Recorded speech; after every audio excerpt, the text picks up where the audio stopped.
ते गणेशत्वामा आहुर्विप्रतमं कवीनां नरते त्वत्क्रियते किञ्चनारे महामर्कं माघवं चित्रमच्च यस्य प्रचण्डतपसा श्रुतिगीतवृत्तः तुष्टो हरिः किल वशं वदतामवापा श्रीमध्वसन्मतपयोनिधिपूर्णचन्द्रः श्रीविष्णुतीर्थमुनिराहन्मुदमातनोतु।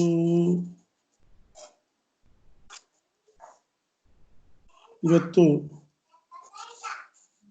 ನಾಲ್ಕನೇ ಬಿಂಬ ಸಂಸ್ಥಾಪನಾ ಪ್ರಕರಣವನ್ನು ಆರಂಭಿಸ್ತಾ ಇದ್ದೇವೆ. ಕೆಲವು ಪುಸ್ತಕಗಳಲ್ಲಿ ಇದು ಮುಂದೆ ಬಿದ್ದಿದೆ, ಆದರೆ ಇದು ನಾಲ್ಕನೇ ಪ್ರಕರಣನೇ ಆಗಬೇಕು. ನಾಲ್ಕನೇ ಪ್ರಕರಣವನ್ನು ಸೃಷ್ಟಿ ಪ್ರಕರಣ ಅಂತ, ಸ್ಥೂಲ ಶರೀರ ಸೃಷ್ಟಿ ಪ್ರಕರಣ ಅಂತ ಕೆಲವು ಕಡೆ ಮಾಡಿದ್ದಾರೆ. ಆದರೆ ಬಿಂಬ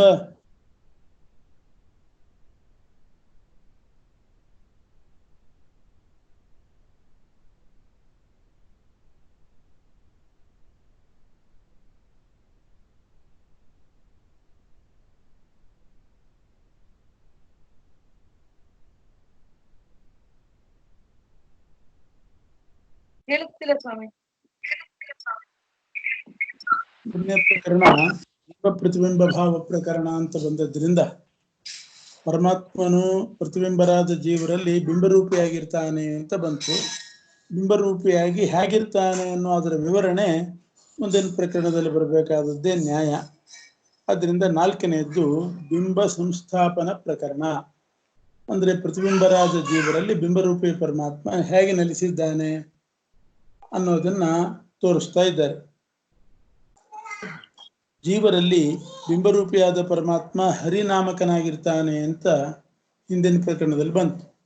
ಆ ಬಿಂಬರೂಪಿ ಪರಮಾತ್ಮನಿಗೆ ಹರಿ ಅಂತ ಹೆಸರು. ಅವನು ಒಂದೇ ರೂಪದಿಂದ ಜೀವನಲ್ಲಿ ಇರೋದಲ್ಲ, ನಮ್ಮ ದೇಹದಲ್ಲಿ ಇರೋದಲ್ಲ.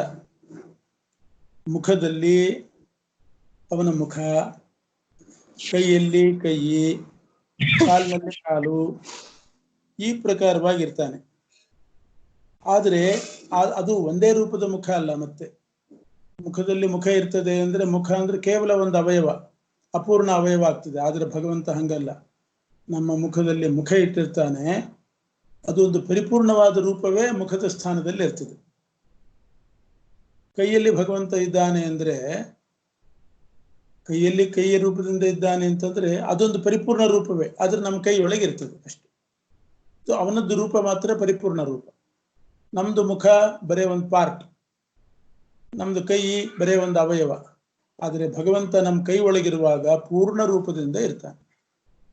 ನಮ್ಮ ಕಾಲಿನಲ್ಲಿ ಪರಮಾತ್ಮ ಇದ್ದಾನೆ. ನಮ್ಮ ಕಾಲು ಅಪೂರ್ಣವಾದ ಒಂದು ಅಂಗ ಮಾತ್ರ. ಆದ್ರೆ ಅಲ್ಲಿರೋ ಭಗವಂತ ಕೈ, ಕಾಲು, ತಲೆ ಎಲ್ಲ ಇಟ್ಟುಕೊಂಡು ಪರಿಪೂರ್ಣ ರೂಪದಿಂದಲೇ ಇರ್ತಾನೆ. ಹೀಗೆ ನಾವು ಚಿಂತನೆ ಮಾಡಬೇಕು ಬಿಂಬರೂಪಿ ಪರಮಾತ್ಮನ. ನಮ್ಮ ಮುಖದಲ್ಲಿ ಮುಖ, ನಮ್ಮ ಹೊಟ್ಟೆಯಲ್ಲಿ ಹೊಟ್ಟೆ ಕೂಡ ಒಂದು ಹೊಟ್ಟೆ ಮಾತ್ರ ಅಲ್ಲ, ನಮ್ದು ಹೊಟ್ಟೆ ಮಾತ್ರ. ಅವನು ಮಾತ್ರ ಆ ಹೊಟ್ಟೆಯಲ್ಲಿ ಪೂರ್ಣ ರೂಪದಿಂದ ಇರ್ತಾನೆ. ಆ ಹೊಟ್ಟೆಯಲ್ಲಿರೋ ರೂಪಕ್ಕೂ ಕೂಡ ಕೈ, ಕಾಲು, ತಲೆ, ಕಾಲು ಎಲ್ಲ ಇರ್ತದೆ. ಮುಖದಲ್ಲಿರೋ ರೂಪಕ್ಕೂ ಮುಖ, ಕೈ, ಕಾಲು, ಹೊಟ್ಟೆ ಎಲ್ಲ ಇರ್ತದೆ. ನವನಾರಿ ಕುಂಜರ ಅಂತ ಇದಕ್ಕೆ ಕರೀತಾರೆ. ಒಂದು ಆನೆ ಚಿತ್ರ ಬಿಡಿಸಿದರೆ 9 ನಾರಿಯರು, ನವನಾರಿ, 9 ನಾರಿಯರ ಚಿತ್ರ ಬಿಡಿಸೋದು. ಒಂದೊಂದು ನಾರಿಯ ಚಿತ್ರ ಒಂದೊಂದು ಭಂಗಿಯಲ್ಲಿ ಇರ್ತದೆ. ದೂರದಿಂದ ನೋಡುವಾಗ ಅದೊಂದು ಆನೆ. ಸೊಂಡಿಲು ಇದ್ದ ಜಾಗದಲ್ಲಿ ಒಂದು ನಾರಿ, 4 ಕಾಲಿರೋ ಜಾಗದಲ್ಲಿ 4 ನಾರಿಯರ ಚಿತ್ರ, ಮಧ್ಯದಲ್ಲಿ ಹೊಟ್ಟೆ ಇರುವಲ್ಲಿ ಒಂದು ಮಲಗಿದ ಆಕಾರದಲ್ಲಿ ಒಂದು ನಾರಿ, ಬಾಲ ಇರುವಲ್ಲಿ ಒಂದು ನಾರಿಯ ಚಿತ್ರ. ಹೀಗೆ ಬಿಡಿಸಿದಾಗ ಅದು ಒಂದೊಂದು ನಾರಿಯ ಚಿತ್ರವು ಪರಿಪೂರ್ಣ. ಆದ್ರೆ ದೂರದಿಂದ ನೋಡುವವರಿಗೆ ಅದು ಒಂದು ಬಾಲ ಮಾತ್ರ ಕಾಣಿಸಿದ ಹಾಗೆ ಆಗ್ತದೆ. ಹತ್ತಿರ ಹೋಗಿ ನೋಡಿದರೆ ಅದು ಬಾಲ ಅಲ್ಲ, ಒಂದು ಪೂರ್ಣ ಅವಯವ ಉಳ್ಳಂತಹ ಒಂದು ಹೆಣ್ಣು ಮಗಳ ಚಿತ್ರ. ಸೊಂಡಿಲು ದೂರದಿಂದ ನೋಡುವಾಗ ಬರೇ ಸೊಂಡಿಲು ಅಂತ ಕಾಣಿಸ್ತದೆ, ಆದ್ರೆ ಹತ್ತಿರ ಹೋಗಿ ನೋಡಿದರೆ ಒಂದು ಹೆಣ್ಣು ಮಗಳ ಚಿತ್ರ. ಅವಳಿಗೆಲ್ಲ ಅವಯವನೂ ಇದೆ. ಆ ರೀತಿ ಪರಮಾತ್ಮ ನವನಾರಿ ಕುಂಜರ, 9 ಚಿತ್ರಗಳು, ಪರಿಪೂರ್ಣ ಚಿತ್ರ, ಹೆಣ್ಣು ಮಕ್ಕಳ ಚಿತ್ರ. ದೂರದಿಂದ ನೋಡುವಾಗ ಒಂದೊಂದು ಅವಯವದಂತೆ ಕಾಣಿಸ್ತದೆ. ಹಾಗೆ ಭಗವಂತ ನಮ್ಮ ದೇಹದ ಒಳಗೆ ಅನೇಕ ಅವಯವಗಳಿದೆ. ನಮ್ಮ ದೇಹದಲ್ಲಿ ಅಲ್ಲೆಲ್ಲ ಪರಿಪೂರ್ಣ ರೂಪದಿಂದಲೇನೆ ಪರಮಾತ್ಮ ಇದ್ದಾನೆ. ಈ ರೀತಿ ನಾವು ಬಿಂಬರೂಪಿ ಪರಮಾತ್ಮನನ್ನ ಅನುಸಂಧಾನ ಮಾಡ್ಕೋಬೇಕು. ಆದರೂ ಅದು ಅನೇಕ ರೂಪಗಳ ಗುಂಪು. ಒಂದು ರೂಪದ ಹಾಗೂ ಕಾಣಿಸ್ತದೆ. ನಮ್ಮ ಮನುಷ್ಯರು ನಾವು ಹೇಗೆ ಒಂದು ಪರಿಪೂರ್ಣ ಆಕಾರ ಕಾಣಿಸ್ತೇವೆ, ಆ ರೀತಿ ಪರಮಾತ್ಮನೇ ಒಂದು, ಯಾಕೆಂದ್ರೆ ಮುಖ ಕೈ ಕಾಲು ಒಳಗಡೆ ಇರೋದ್ರಿಂದ ನವನಾರಿ ಕುಂಜರ ಆನೆ ಕಂಡ ಹಾಗೆ ಕಾಣಿಸ್ತಾರೆ. ಈಗ ತಲೆಯಿಂದ ಹಿಡ್ಕೊಂಡು ಯಾವ್ಯಾವ ರೂಪ ಎಲ್ಲೆಲ್ಲಿದೆ, ಪೂರ್ಣ ರೂಪಗಳೇ ಇದೆ. ಅದರಿಂದ ನಮ್ಮ ತಲೆಯಲ್ಲಿ ಭಗವಂತನ ತಲೆ ಮಾತ್ರ ಇದೆ ಅಂತ ಚಿಂತನೆ ಮಾಡಬಾರ್ದು. ತಲೆಯಲ್ಲಿ ನಮ್ದು ತಲೆ ಮಾತ್ರ, ಅವನದ್ದೊಂದು ಪೂರ್ಣ ರೂಪ ಇದೆ. ಅದ್ಯಾವುದು ಅಂತಂದ್ರೆ ಶಿರೋ ನಾರಾಯಣ. ನಮ್ಮ ಶಿರಸ್ಸಿನಲ್ಲಿ ನಾರಾಯಣ ರೂಪದಿಂದ ಪರಮಾತ್ಮ ಇದ್ದ. ನಾರಾಯಣ ಅಂತ ಒಂದು ಪೂರ್ಣ ರೂಪ. ನಮ್ಮ ಹಣೆಯಲ್ಲಿ ಕೇಶವ ರೂಪದಿಂದ ಇದ್ದಾನೆ. ಲಲಾಟೆ ಕೇಶವಂ ವಿದ್ಯಾತ್ ಅಂತಾರೆ. ಪ್ರದ್ಯುಮ್ನನಿಂದ ಅಭಿವ್ಯಕ್ತವಾದ, ಪ್ರದ್ಯುಮ್ನನಿಂದ ಹೊರಗೆ ಬಂದ ಒಂದು ಕೇಶವ ರೂಪ, ಅದು ಹಣೆಯಲ್ಲಿದೆ. ಭ್ರೂ ಮಧ್ಯ, ಹುಬ್ಬಿನ ಮಧ್ಯಭಾಗ ಮತ್ತು 2 ಹುಬ್ಬು, ಅದರಲ್ಲಿ ಮತ್ತೆ ನಾರಾಯಣ ರೂಪವೇ ಇದೆ, ಪರಿಪೂರ್ಣವಾದ ನಾರಾಯಣ ರೂಪ ಇದೆ. ನಮ್ಮ ಬಲಗಣ್ಣಿನಲ್ಲಿ ಚಕ್ಷುಸ್ಸಿಗೆ ಬಂದರು, ತಲೆ ಹಣೆ ಭ್ರೂ ಮಧ್ಯ ಆಯಿತು. ಇನ್ನು ದಕ್ಷಿಣ ಚಕ್ಷುಸ್ಸಿನಲ್ಲಿ ಬಲಗಣ್ಣಿನಲ್ಲಿ ಪ್ರದ್ಯುಮ್ನ ರೂಪಿ ಪರಮಾತ್ಮ ಪೂರ್ಣ ರೂಪದಿಂದ ಇದ್ದಾನೆ. ಎಡಗಣ್ಣಿನಲ್ಲಿ ಬಿಂಬರೂಪಿ ಪರಮಾತ್ಮನ ಕಣ್ಣಿದೆ ಅಂದ್ರೆ ಅರ್ಥ ಏನು? ನಮ್ದು ಕಣ್ಣಿನ ಆಕಾರದಲ್ಲಿ ಆನೆ ಸೊಂಡಿಲಿನ ಆಕಾರದಲ್ಲಿ ಒಂದು ಹೆಣ್ಣು ಮಗಳಿರುವ ಹಾಗೆ ವಾಮಚಕ್ಷುಸ್ಸಿನಲ್ಲಿ ಎಡಗಡೆ ಕಣ್ಣಿನಲ್ಲಿ ಅನಿರುದ್ಧ ರೂಪ ಇದೆ. ಆ 2 ಗೋಲಕ, ಇಂದ್ರಿಯ ಬೇರೆ, ಇಂದ್ರಿಯದ ಆಶ್ರಯ ಗೋಲಕ ಬೇರೆ. ಕಣ್ಣು, ಕೆಲವರಿಗೆ ಕಣ್ಣು ಇದೆ ಆದ್ರೆ ಕಾಣಿಸೋದಿಲ್ಲ ಅಂತೀವಿ, ಅಂದ್ರೆ ಇಂದ್ರಿಯ ಇರೋದಿಲ್ಲ, ಗೋಲಕ ಇರ್ತದೆ.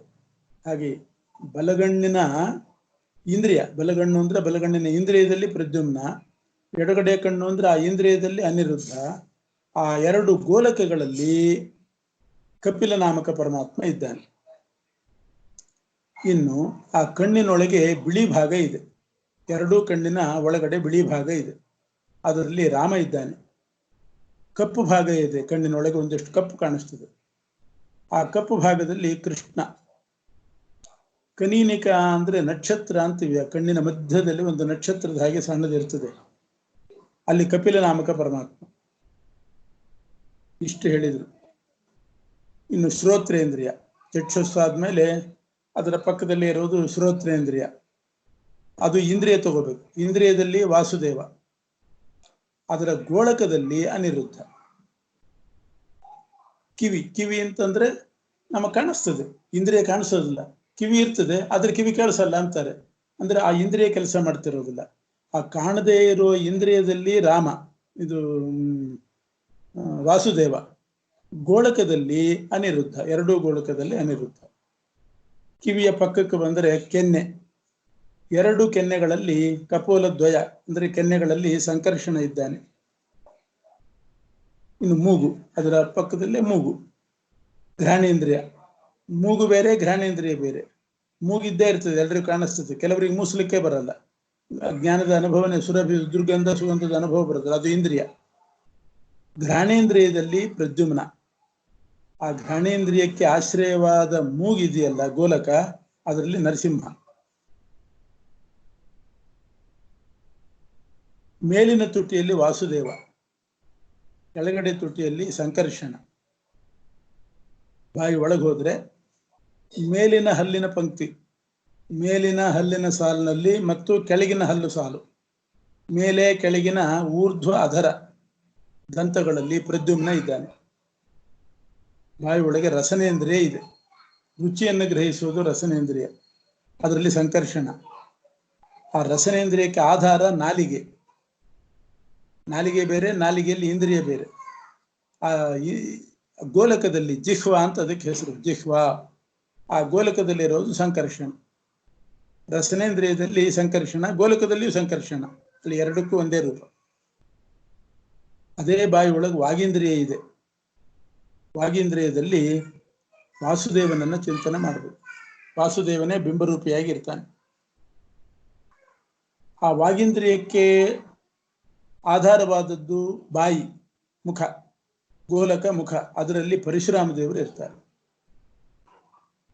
ಇನ್ನು ಸ್ವಲ್ಪ ಕೆಳಗಡೆ ಬಂದ್ರೆ ಕಂಠಕೂಬರ. ಕಂಠಕೂಬರ ಅಂದ್ರೆ ಕುತ್ತಿಗೆ. ಅಲ್ಲಿ ವಾಸುದೇವ ಗೋವಿಂದ, ವಾಸುದೇವನಿಂದ ಅಭಿವ್ಯಕ್ತನಾದ ಗೋವಿಂದ.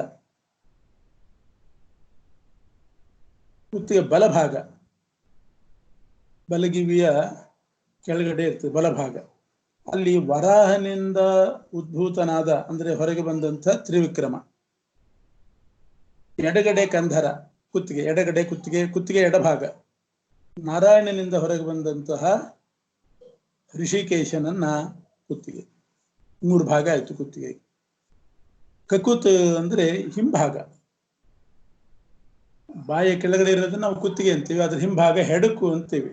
ಆ ಹಿಂಭಾಗದಲ್ಲಿ ಬೆನ್ನಿನ ಮೇಲೆ, ತಲೆ ಕೆಳಗಡೆ, ಆ ಹಿಂಭಾಗಕ್ಕೆ ಕಕುತ್ ಅಂತ ಹೆಸರು. ಅಲ್ಲಿ ನಾರಾಯಣನಿಂದ ಅಭಿವ್ಯಕ್ತನಾದ ದಾಮೋದರ ಇರ್ತಾನೆ. ಅಲ್ಲೇ ಕೆಳಗೆ ಬಂದ್ರೆ ಬೆನ್ನು, ಪೃಷ್ಠಭಾಗ, ನಾರಾಯಣನಿಂದ ಉದ್ಭೂತನಾದ ಪದ್ಮನಾಭ ಇರ್ತಾನೆ. ಇನ್ನು ಮುಂದಿಂದು ಕೈಯಲ್ಲಿ ಹೇಳಬೇಕು. ಆ ಕೈಯಲ್ಲಿ ಹೇಳುವಾಗ ಕೆಲವು ಪುಸ್ತಕದಲ್ಲಿ ಏನ್ ಮಾಡಿದ್ದಾರೆ ಅಂದ್ರೆ, ಕೆಲವು ಪುಸ್ತಕದಲ್ಲಿ ಕೈದು ಹೇಳೇ ಇಲ್ಲ, ಪ್ರಿಂಟೇ ಆಗಿಲ್ಲ. ಕೆಲವು ಪುಸ್ತಕಗಳಲ್ಲಿ 4 ಕೈಗಳದ್ದು ಹೇಳಿದ್ದಾರೆ. ಸಾಧಾರಣ ಮನುಷ್ಯರಿಗೆ 4 ಕೈ ಇರೋದಿಲ್ಲ. 4 ಕೈಗಳನ್ನ ಹೇಳಿದ್ದಾರೆ. ಆ 4 ಕೈಗಳಲ್ಲಿರೋ ಆಭರಣದ್ದು, ಆಯುಧಗಳದ್ದೆಲ್ಲ ಹೇಳಿದ್ದಾರೆ. ಅದು ಸ್ವಲ್ಪ ವಿಚಾರ ಮಾಡಬೇಕು. ಯಾಕೆಂದ್ರೆ ನಮ್ಮಲ್ಲಿ 4 ಕೈ ಇರೋದಿಲ್ಲ. ಆದ್ರೆ ದಕ್ಷಿಣ ಬಲಗಡೆ ಮೇಲ್ಬಾಹು ವಾಸುದೇವ, ಎಡಗಡೆ ಮೇಲಿನ ಕೈಯಲ್ಲಿ ಸಂಕರ್ಷಣ, ಎಡಗಡೆ ಕೆಳಗಿನ ಕೈಯಲ್ಲಿ ಪ್ರದ್ಯುಮ್ನ, ಬಲಗಡೆ ಕೆಳಗಿನ ಕೈಯಲ್ಲಿ ಅನಿರುದ್ಧ. ಹಿಂಗೆ 4 ಕೈ ತಗೊಂಡು ವಾಸುದೇವ, ಸಂಕರ್ಷಣ, ಪ್ರದ್ಯುಮ್ನ, ಅನಿರುದ್ಧ 4 ಕೈಯಲ್ಲಿ ಚಿಂತನೆ ಮಾಡಬೇಕು ಅಂತ ಹೇಳ್ತಾರೆ. 2 ಕೈ ಇದ್ದವರು ವಾಸುದೇವ, ಸಂಕರ್ಷಣ ಅಷ್ಟು ಮಾಡಿದ್ರೆ ಸಾಕು, ಅಥವಾ ಪ್ರದ್ಯುಮ್ನ ಅಥವಾ ಅನಿರುದ್ಧ. ಅದೇ ಬಲ, ಅದೇ ಕೆಳಗೆ, ಅದೇ ಮೇಲೆ ಅಂತ ಲೆಕ್ಕ. ಇನ್ನು ಇದು ಕೈ. ಕೈ ಎನ್ನುವುದು ಒಂದು ಗೋಳಕ. ಅದರಲ್ಲಿ ಪಾಣಿ ಎನ್ನುವಂತಹ ಕರ್ಮೇಂದ್ರಿಯ ಇರ್ತದೆ.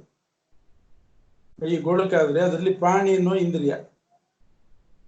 ಅದು ಕೂಡ 4 ಕೈ ಇದ್ದವರಿಗೆ 4 ಇಂದ್ರಿಯ, ಒಂದೊಂದು ಕೈಯಲ್ಲಿ ಒಂದೊಂದು ಪಾಣಿ ಇಂದ್ರಿಯ. ವಾಸುದೇವಾದಿ ರೂಪ ಚತುಷ್ಟಯ ಹಿಂದೆ ಹೇಳಿದ ಹಾಗೆ. ವಾಸುದೇವ, ಸಂಕರ್ಷಣ, ಪ್ರದ್ಯುಮ್ನ, ಅನಿರುದ್ಧ.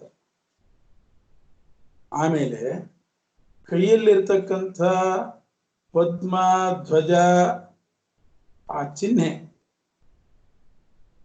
ಅದರಲ್ಲಿ ಮತ್ತೆ ವಾಸುದೇವಾದಿ 4 ರೂಪಗಳೇ. ಆ ಪ್ರತ್ಯೇಕವಾಗಿ ಕೈಯಲ್ಲಿರ್ತಕ್ಕಂಥ 5 ಬೆರಳು, ಅದರಲ್ಲಿ ನಾರಾಯಣನ ಸೇರಿಸಿಕೊಂಡು 5 ರೂಪ.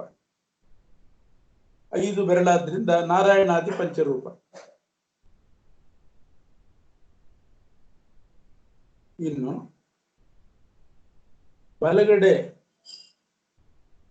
ಪರಮಾತ್ಮನ ಅಂತ ಇಟ್ಕೋಬೇಕು. ಪರಮಾತ್ಮ ಬಲಗಡೆ ಮೇಲಿನ ಕೈಯಲ್ಲಿ ಚಕ್ರ ಹಿಡ್ಕೊಂಡಿದ್ದಾನೆ. ಆ ಚಕ್ರದಲ್ಲಿ ಪ್ರಾಜ್ಞಾನಾಮಕ ಪರಮಾತ್ಮ. ಆ ಚಕ್ರದಲ್ಲಿ 1000 ಅರಗಳಿರ್ತದೆ.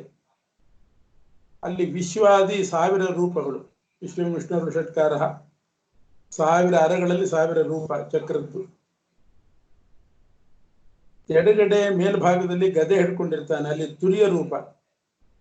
ಅದಕ್ಕೆ 8 ಅರಗಳಿರ್ತದೆ. ಗದೆಗೂ ಕೂಡ ರೌಂಡ್ ಆಗಿರೋದಿಲ್ಲ, ಚೆಂಡಿದ್ದಾಗಿ 8 ಅರಗಳಿರ್ತದೆ, 8 ಅಂಚು ಬರ್ತದೆ. ವಿಶ್ವಾದಿ 8 ರೂಪ. ವಿಶ್ವ, ತೈಜಸ, ಪ್ರಾಜ್ಞಾ, ತುರ್ಯ, ಆತ್ಮ, ಅಂತರಾತ್ಮ, ಪರಮಾತ್ಮ, ಜ್ಞಾನಾತ್ಮ. ಇನ್ನು ಎಡಗಡೆ ಕೆಳಭಾಗುನಲ್ಲಿ ಪದ್ಮ ಹಿಡ್ಕೊಂಡಿರ್ತಾನೆ, ಅಲ್ಲಿ ತೈಜಸ ರೂಪೇ ಪರಮಾತ್ಮ. ಆ ಪದ್ಮಕ್ಕೆ 1000 ದಳ, ಮತ್ತೆ ಯಥಾ ಪ್ರಕಾರ ವಿಶ್ವಾದಿ 1000 ರೂಪಗಳು. ಬಲಗಡೆ ಕೆಳಗೈಯಲ್ಲಿ ಶಂಖ ಹಿಡ್ಕೊಂಡಿರ್ತಾನೆ. 100 ಸುಳಿ ಇರ್ತದೆ ಆ ಶಂಖಕ್ಕೆ, ಅವನು ಹಿಡ್ಕೊಂಡ ಶಂಖಕ್ಕೆ. ಆವರ್ತ ಶತಕ 100 ಸುಳಿ. ಅದರಲ್ಲಿ ನಾರಾಯಣಾದಿ ಶತರೂಪ. ಹೀಗೆ 4 ಕೈದ್ದು ತಗೊಂಡು ಹೇಳಿದ್ದಾರೆ. ಇದು ಭಗವಂತನ 4 ಕೈಗಳಿಗೆ ಅನ್ವಯಿಸುವ ಹಾಗೆ ಕಾಣಿಸ್ತದೆ. ನಮ್ಮ ಕೈಯಲ್ಲಿ ವಾಸುದೇವ ಮತ್ತು ಸಂಕರ್ಷಣ ಅಥವಾ ಪ್ರದ್ಯುಮ್ನ ಅನಿರುದ್ಧ ಇಟ್ಟುಕೊಳ್ಬೇಕು. ಅವರಿಗಿರ್ತಕ್ಕಂಥ 4 ಕೈಯಲ್ಲಿ ನಮ್ಮ ಕೈ 2. ಅವನು ಒಂದೊಂದು ಕೈಯಲ್ಲೂ ಕೂಡ 4 ಕೈ ರೂಪದಿಂದ ಇರ್ತಾನೆ. ಅವನ ಕೈಯಲ್ಲಿ ಹೀಗೆ ಚಿಂತನೆ ಮಾಡಿಬಿಡ್ಬೇಕಷ್ಟೆ. ಶಂಖ, ಪದ್ಮ, ಗದ, ಮತ್ತೆ ಇದು ಶಂಖ, ಚಕ್ರ. ಆ ಚಕ್ರದಲ್ಲಿ 1000 ಅರಗಳು, ಗದೆಯಲ್ಲಿ 8 ಅರಗಳು, ಪದ್ಮದಲ್ಲಿ 1000 ದಳ, ಶಂಖದಲ್ಲಿ 100 ಸುಳಿ. ಕೈ ಒಳಗೆ ಇರತಕ್ಕಂಥ ಭಗವಂತನ 4 ಕೈಯಲ್ಲಿ ಆಯುಧಗಳನ್ನು ಹಾಕಿ ಚಿಂತನೆ ಮಾಡಬೇಕು. ನಮ್ಮ ಕೈಯಲ್ಲಿ ಚತುರ್ಬಾಹು ಪರಮಾತ್ಮ ಇದ್ದಾನೆ ಅಂತ ಹಿಂಗೆ ಕೂಡಿಸ್ಬೇಕು. ಕೆಲವು ಪುಸ್ತಕಗಳಲ್ಲಿ ಈ ಕೈ ಇದ್ದಿಲ್ಲ, ಕೆಲವು ಪುಸ್ತಕದಲ್ಲಿ ಇದೆ. ಇದ್ದದ್ದನ್ನು ಹೀಗೆ ತಿಳ್ಕೊಬೇಕು. ಇನ್ನು ಕೈ ಆದ್ಮೇಲೆ ಅದರ ಪಕ್ಕದಲ್ಲಿ ಹೃದಯ. ಹೃದಯಕ್ಕೆ ಬಂದಾಗ ಪ್ರದ್ಯುಮ್ನ ನಿಂದ ಅಭಿವ್ಯಕ್ತನಾದ ಮಾಧವ. ಮಾಧವಂ ಹೃದಯ ವಿದ್ಯಾತ್ ಅಂತ ಹೇಳ್ತೀವಿ. ಮಾಧವನ ಹೃದಯದಲ್ಲಿ ಚಿಂತನೆ ಮಾಡಬೇಕು. ಅದು ಹೊರಗಡೆ ಕಾಣಿಸುವಂಥದ್ದು. ಹೃದಯ ಅಂದ್ರೆ ಇದು ಉರಸ್ಸು ಅಂತ ಇನ್ನೊಂದು. ಉರಸ್ಸು ಬೇರೆ, ಹೃದಯ ಬೇರೆ. ಒಂದು ಕಾಣುವುದು, ಕಾಣದೇ ಇರುವುದು ಒಳಗಡೆ. ಅಲ್ಲಿ ಅನಿರುದ್ಧ, ಉರಸ್ಸಿನಲ್ಲಿ ಅನಿರುದ್ಧ. ಆ ಎದೆಯ ಅಕ್ಕಪಕ್ಕದಲ್ಲಿ ಸ್ತನದ್ವಯದಲ್ಲಿ 2 ಸ್ತನಗಳಲ್ಲಿ ನರಸಿಂಹ. ಇನ್ನು ಹೊಟ್ಟೆಗೆ ಕೆಳಗಡೆ ಇಳಿದ್ರೆ ಹೊಟ್ಟೆ ಬಲಭಾಗದಲ್ಲಿ ವಾಸುದೇವನಿಂದ ಅಭಿವ್ಯಕ್ತನಾದ ವಿಷ್ಣು. ಹೊಟ್ಟೆ ಎಡಭಾಗದಲ್ಲಿ ವರಾಹನಿಂದ ಹೊರಗೆ ಬಂದಂತಹದ್ದು ರೂಪ, ಒಂದು ವಾಮನ ರೂಪ. ವರಾಹ ವಾಮನ ಅಂತ ಕರೀತಾರೆ. ರಾಮಕೃಷ್ಣ ಹಿಂಗೆಲ್ಲ ಇದ್ದಂಗೆ ವರಾಹ ವಾಮನ ಅಂತ ಅದಕ್ಕೆ ಹೆಸರು. ಅದು ಹೊಟ್ಟೆ ಎಡಭಾಗದಲ್ಲಿ. ಉದರ ಮಧ್ಯಭಾಗ. ಪ್ರದ್ಯುಮ್ನ ನಾರಾಯಣ, ಪ್ರದ್ಯುಮ್ನಿಂದ ಅಭಿವ್ಯಕ್ತವಾದ ನಾರಾಯಣ ರೂಪ. ಇನ್ನು ಹೊಟ್ಟೆಗಿಂತ ಸ್ವಲ್ಪ ಕೆಳಗೆ ಬಂದ್ರೆ ಹೊಕ್ಕಳು, ನಾಭಿ ಆಳವಾಗಿರ್ತದೆ, ಗಂಭೀರವಾದ ನಾಭಿ. ಅಲ್ಲಿ ನರಸಿಂಹದೇವರು ಬಿಂಬರೂಪಿ ನರಸಿಂಹನೇ ಆ ಹೊಕ್ಕಳಿನಲ್ಲಿ ಪೂರ್ಣ ನರಸಿಂಹ ರೂಪದಿಂದ ಇರ್ತಾನೆ. ಇದೆಲ್ಲ ರೂಪಗಳು ಸೇರಿದ್ರೆ ನಮ್ಮ ಆಕಾರದ ಹಾಗೆ ಬರ್ತದೆ ಆ ರೂಪ ಸಮುದಾಯಕ್ಕೆ. ಅದನ್ನು ಬಿಂಬ ಅಂತ ಕರೀತಾರೆ. ಬಸ್ತಿ ಅಲ್ಲ, ಮುಂಚೆ ಹಣೆಯಲ್ಲಿ, ಕಂಠದಲ್ಲಿ, ಹೊಟ್ಟೆಯಲ್ಲಿ 3 ಒಳಿಗಳು ಬೀಳ್ತವೆ. 3 ಮಡುಪು. ಹಣೆಯಲ್ಲೂ ಬೀಳ್ತದೆ, ಕಂಠದಲ್ಲೂ 3 ಮಡುಪು ಮತ್ತು ಹೊಟ್ಟೆಯಲ್ಲಿ ಬೀಳ್ತದೆ. ಆ ಒಲಿತ್ರಯಕ್ಕೆ ರಾಮ, ಕೃಷ್ಣ, ಕಪಿಲ. ಲಲಾಟ ಅಂದ್ರೆ ಹಣೆ, ಕುತ್ತಿಗೆ, ಹೊಟ್ಟೆಯಲ್ಲಿ ಬೀಳುವ 3 ಒಲಿಗಳಲ್ಲಿ ರಾಮ, ಕೃಷ್ಣ, ಕಪಿಲ. ಹೊಟ್ಟೆ ಕೆಳಭಾಗ ಕಿಬ್ಬೊಟ್ಟೆ ಇರ್ತಾರೆ, ಅಲ್ಲಿ ನರಸಿಂಹ ಇರ್ತಾನೆ.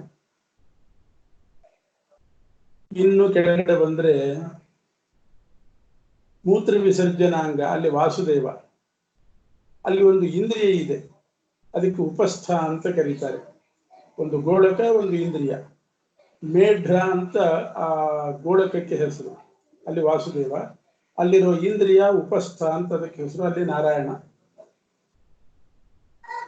ಆ ಮೇಢ್ರದಲ್ಲೇ ಸೇರಿದ ಒಂದು ಅವಯವ ವೃಷಣ ಅಂತ ಕರೀತಾರೆ, ಅದರಲ್ಲಿ ಮತ್ತೆ ವಾಸುದೇವನೇ. ಇನ್ನು ಮಲ ವಿಸರ್ಜನ ಸ್ಥಾನ ಗುದ, ಅಲ್ಲಿ ವಾಸುದೇವ. ಅಲ್ಲಿ ಒಂದು ಇಂದ್ರಿಯ ಇರ್ತದೆ, ವಾಯು ಅಂತ ಆ ಇಂದ್ರಿಯಕ್ಕೆ ಹೆಸರು, ಅಲ್ಲಿ ಪ್ರದ್ಯುಮ್ನ. ಇನ್ನು ಅದರ ಪಕ್ಕದಲ್ಲಿ ಕಟಿ, ಸೊಂಟ. ಆ ಕಟಿ ಪ್ರದೇಶದಲ್ಲಿ ವಾಸುದೇವನಿಂದ ಅಭಿವ್ಯಕ್ತನಾದ ನಾರಾಯಣ. ಇನ್ನು ಸ್ವಲ್ಪ ಕೆಳಗಡೆ ಬಂದ್ರೆ ಊರುದ್ವಯ, 2 ತೊಡೆ. ಆ ತೊಡೆಗಳಲ್ಲಿ ವಾಸುದೇವಜ ವಾಸುದೇವ. ವಾಸುದೇವನಿಂದಲೇ ಒಂದು ಹೊರಗೆ ಬಂತು ವಾಸುದೇವ ರೂಪ. ದೀಪದಿಂದ ಇನ್ನೊಂದು ದೀಪ ಬಂದ ಹಾಗೆ ವಾಸುದೇವನಿಂದ ವಾಸುದೇವ. 2 ಮೊಣಕಾಲು. ಇನ್ನು ಕೆಳಗೆ ಬಂದ್ರೆ 2 ಮೊಣಕಾಲು. ವಾಸುದೇವನಿಂದ ಹೊರಗೆ ಬಂದ ಸಂಕರ್ಷಣ ರೂಪ. ಇನ್ನು ಕೆಳಗೆ ಬಂದ್ರೆ ಕಣಕಾಲು, ಮೊಣಕಾಲಿನ ಕೆಳಗಡೆ ಕಣಕಾಲು ಅಂತೀವಿ, ಅದಕ್ಕೆ ಜಂಘ ಅಂತ ಕರೀತಾರೆ. ಜಂಘಾದಲ್ಲಿ ವಾಸುದೇವನಿಂದ ಬಂದ ಪ್ರದ್ಯುಮ್ನ. ಇನ್ನು ಕೆಳಗಡೆ ಬಂದ್ರೆ ಪ್ರಪದ, ಮುಂಗಾಲು, ಅಲ್ಲಿ ವಾಸುದೇವನಿಂದ ಅಭಿವ್ಯಕ್ತನಾದ ಅನಿರುದ್ಧ. ಎರಡೂ ಸೇರಿಸಿ, ಬಲಗಾಲ ಎಡಗಾಲ ಸೇರಿಸಿ. ಎರಡು ಪಾದಗಳಲ್ಲಿ ಸಂಕರ್ಷಣ, ಅದು ಗೋಲಕ. ಅದರಲ್ಲಿ ಪಾದ ಅನ್ನುವಂಥ ಒಂದು ಕರ್ಮೇಂದ್ರಿಯ ಇರ್ತದೆ, ಅದು ಕಾಣಿಸೋದಿಲ್ಲ. ಆ ಪಾದ ಅನ್ನುವ ಕರ್ಮೇಂದ್ರಿಯದಲ್ಲಿ ಸಂಕರ್ಷಣ.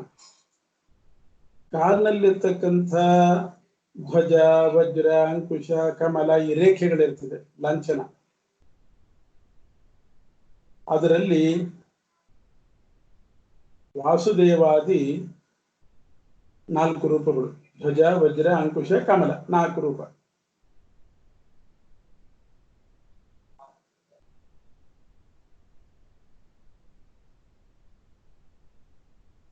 ಇನ್ನು ಪಾದದಲ್ಲೇ ಅಂಗುಲಿ, ಈ ಕಡೆ 5 ಬೆರಳು, ಆ ಕಡೆ 5 ಬೆರಳು. ಅಲ್ಲಿ ನಾರಾಯಣಾದಿ ರೂಪ ಪಂಚಕ: ನಾರಾಯಣ,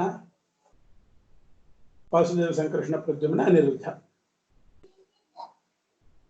ಈಗ ತಲೆಯಿಂದ ಕಾಲ್ ತನಕ ಆಯ್ತು. ಇನ್ನು ಉಗುರು ಆಗ್ಬೇಕು. ನಖ ಪಂಚಕ ದ್ವಯಮಪಿ,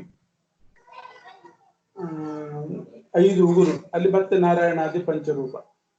ಈ ರೀತಿ ನಖಶಿಖಾಂತ ಅಂತಾರೆ.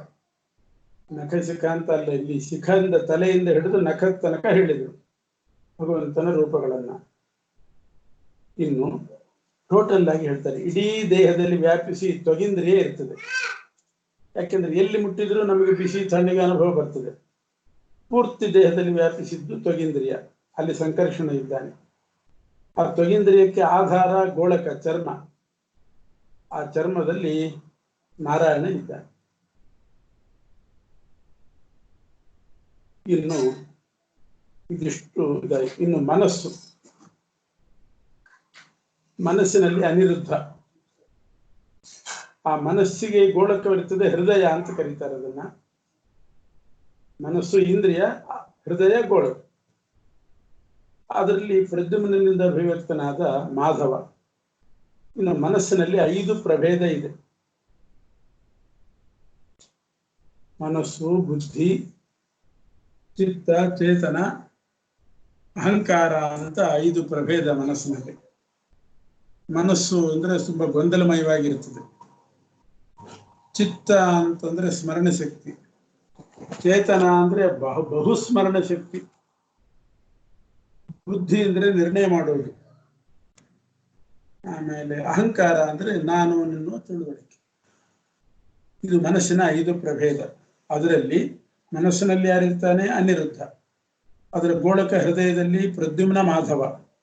ಮನಸ್ಸಿನ 5 ಪ್ರಭೇದಗಳಲ್ಲಿ ಅನಿರುದ್ಧಾದಿ ಪಂಚಮೂರ್ತಿಗಳು: ಮನಸ್ಸು, ಬುದ್ಧಿ, ಚಿತ್ತ, ಚೇತನ, ಅಹಂಕಾರ, ಅನಿರುದ್ಧ, ಪ್ರದ್ಯುಮ್ನ, ಸಂಕರ್ಷಣ, ವಾಸುದೇವ, ನಾರಾಯಣ.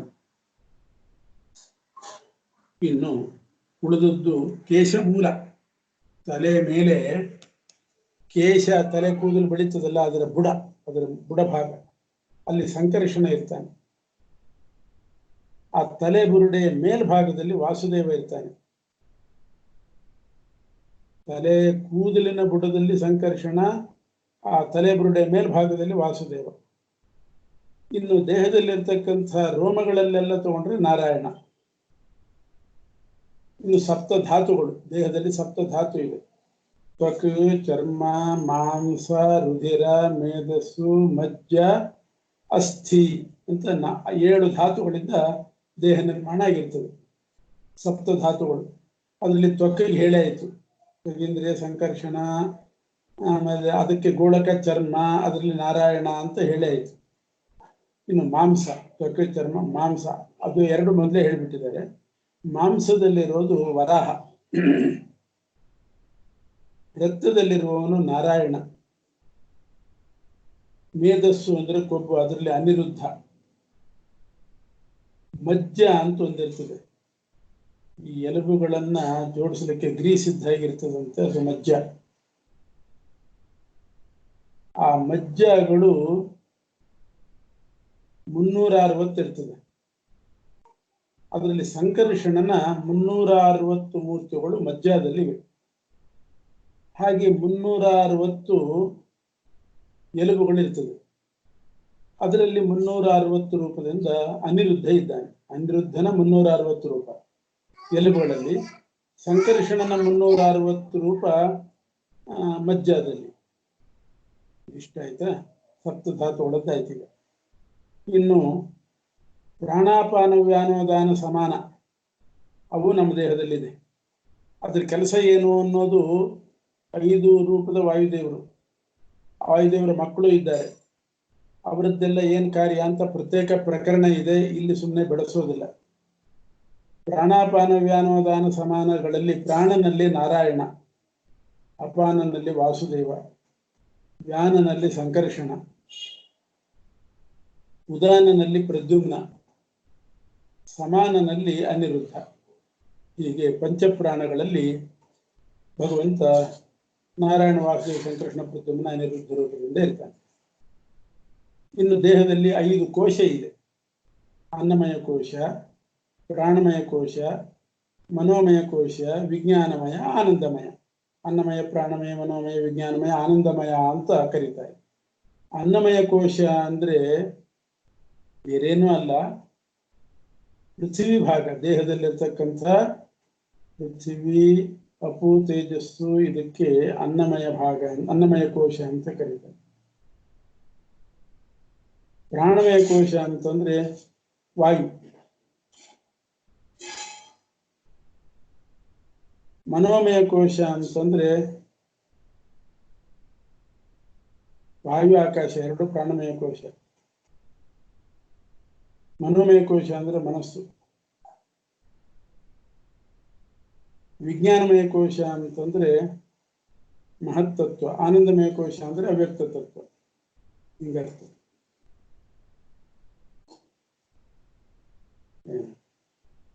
ಅದರಲ್ಲಿ ಅನ್ನಮಯ ಕೋಶದಲ್ಲಿ ಅನಿರುದ್ಧ, ಪೃಥ್ವಿ, ತೇಜಸ್ಸು. ಪ್ರಾಣಮಯ ಕೋಶ ಅಂದ್ರೆ ವಾಯು, ಆಕಾಶ, ಅವುಗಳಲ್ಲಿ ಪ್ರದ್ಯುಮ್ನ. ಅಹಂಕಾರ ತತ್ವ ಅಂದ್ರೆ ಮನೋಮಯ ಕೋಶ, ಅದರಲ್ಲಿ ಸಂಕರ್ಷಣ. ವಿಜ್ಞಾನಮಯ ಕೋಶ ಅಂತಂದ್ರೆ ಏನು ಹೇಳಿದೆ, ಮಹತ್ತತ್ವ, ಅದರಲ್ಲಿ ಇವನು ಯಾರು, ವಿಜ್ಞಾನಮಯ ಕೋಶದಲ್ಲಿ ವಾಸುದೇವ. ಅವ್ಯಕ್ತ ತತ್ವ ಆನಂದಮಯ, ಅದರಲ್ಲಿ ನಾರಾಯಣ. ಅನ್ನಮಯ, ಪ್ರಾಣಮಯ, ಮನೋಮಯ, ವಿಜ್ಞಾನಮಯ, ಆನಂದಮಯ. ಅವ್ಯಕ್ತ ತತ್ವಕ್ಕೆ ಪ್ರತ್ಯೇಕ ಹೇಳಿದ್ದಾರೆ ನಾರಾಯಣ ಅಂತ.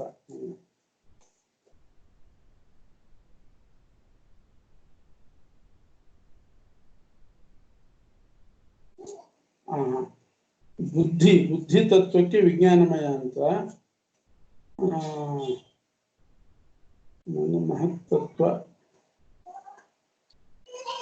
ಮಹತ್ತತ್ವನೇ ವಿಜ್ಞಾನಮಯ.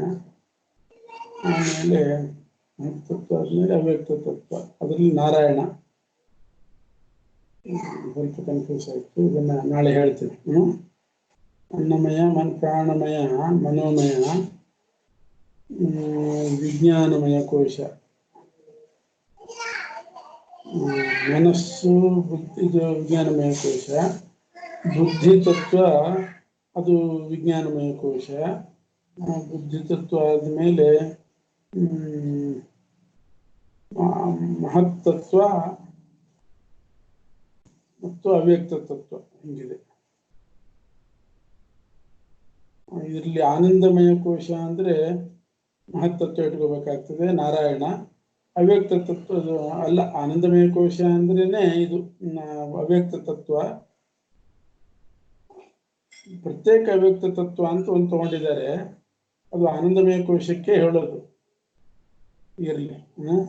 ಅಂತೂ ಪಂಚಕೋಶಗಳಲ್ಲಿ ಅನಿರುದ್ಧ, ಪ್ರದ್ಯುಮ್ನ, ಸಂಕರ್ಷಣ, ವಾಸುದೇವ, ನಾರಾಯಣ. ಆನಂದಮಯ ಕೋಶದಲ್ಲಿ ನಾರಾಯಣ. ಅವ್ಯಕ್ತ ತತ್ವದಲ್ಲಿನೂ ಕೂಡ ನಾರಾಯಣ ಅಂತ ಬರೆದಿದ್ದಾರೆ, ಅದನ್ನೇ ಆನಂದಮಯ ಕೋಶ ಅಂತ ಹೇಳ್ತಾರೆ. ಇರಲಿ. ಇನ್ನು ಗುಣತ್ರಯ, ಪ್ರತ್ಯೇಕ ತಗೊಂಡಾಗ ಅವ್ಯಕ್ತ ತತ್ವ ಅಂದ್ರೇನೆ ಗುಣತ್ರಯ. ಪ್ರತ್ಯೇಕ ತಗೊಂಡಾಗ ವಿಶ್ವ ತೇಜಸ ಪ್ರಾಜ್ಞ.